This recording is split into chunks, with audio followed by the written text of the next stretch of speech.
যাক, আজকে বাঁচলাম, আর কালিজুলির কাজ করা লাগবে না।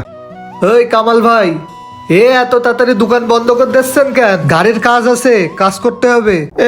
আজকে আর কাজ করব না, আজকে গ্যারেজ বাদ দিয়ে দেবো, তুই অন্য গ্যারেজে দেখ। ও ভাই, আমি গাড়ি কিনা ধরে আপনার কাছ থেকে কাজ করাই, এখন অন্য গ্যারেজে যে কাজ করাবো মানে? বললাম না আজকে আর গ্যারেজ ট্যারেজ চালাবো না, গ্যারেজ বিক্রি করে দেবো, তুই অন্য জায়গাতে কাজ করাই নে। আচ্ছা, সে নাই অন্য জায়গায় যে কাজ করাই নিলাম, কিন্তু হঠাৎ করে গ্যারেজ বেচে দেবেন কি জন্যে? এই গ্যারেজ দিয়েই তো আপনার সংসার চলে। আরে ধুর, এই গ্যারেজ চালায় কয় টাকা ইনকাম হয়? এখন থেকে আমি লাখ লাখ টাকা ইনকাম করব। কামাল ভাই, আপনি লাখ লাখ টাকা ইনকাম করবেন মানে? শোন ছোট ভাই, দোকান বেচে আইফোন কিনবো, এরপর সেই ফোন দিয়ে ভিডিও করব।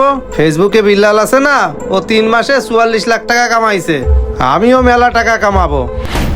কি বলতেছেন ভাই? আপনার কি মাথা ঠিক আছে?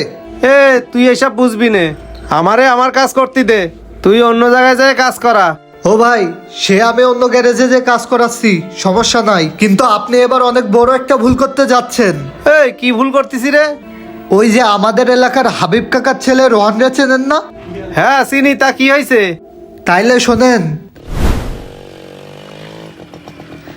হতস্যারা, কই যাস? এই তো যাচ্ছিলাম সামনে, তুই কই যাস? এই তো আমি যাচ্ছিলাম কামাল ভাইয়ের ওইখানে, গাড়ির একটু সমস্যা হয়েছে, তাই কাজ করাবো। ও ভালো কথা, তোর এসএসসি রেজাল্ট দিছে না? রেজাল্ট কি হয়েছে? আর বলিস না ভাই, আমি পুরো নিঃস্ব হয়ে গেছি। কেন, কি হয়েছে তোর? আমি তো সবসময় ভিডিও করে বেড়াইছি, ঠিকঠাক মতো পড়াশোনা করিনি, এই জন্যই 2টা সাবজেক্টে ফেল গেছে আমার। আরে ফেল গেছিসটা কি হয়েছে? তুই বড়লোক মানুষ, সারাদিন ভিডিও করিস, লাখ লাখ টাকা কামাস মাসে, তুই ফেল গেলে কি হয়েছে? আরে ভাই, সবাই এটাই মনে করে, কিন্তু বর্তমানে কন্টেন্ট ক্রিয়েশনের যে অবস্থা, ভিডিওতে ঠিকঠাক মতো ডলারই দিচ্ছে না, যেই টাকা দিচ্ছে সেটা দিয়ে ঠিকঠাক মতো হাত খরচই ওঠে না। হই, কি বলিস? হ্যাঁ রে ভাই, এটাই বর্তমানের অবস্থা। আর বাপের জমিটা বিক্রি করে আমি আইফোন কিনছিলাম, সেই টাকাটাও আমি এখনো উঠাতে পারিনি। এসব নিয়ে বাসায় অনেক ঝামেলা হচ্ছে। শোন, একটা কথা বলি, যা হওয়ার হয়েছে, চিন্তা করে তো কিছু ফিরে পাবি না, তাই না? আপাতত এগুলো একটু অফ করে পড়াশোনাটা ভালো করে কর। আচ্ছা ভাই, ঠিক আছে, যা তাহলে। আচ্ছা গেলাম।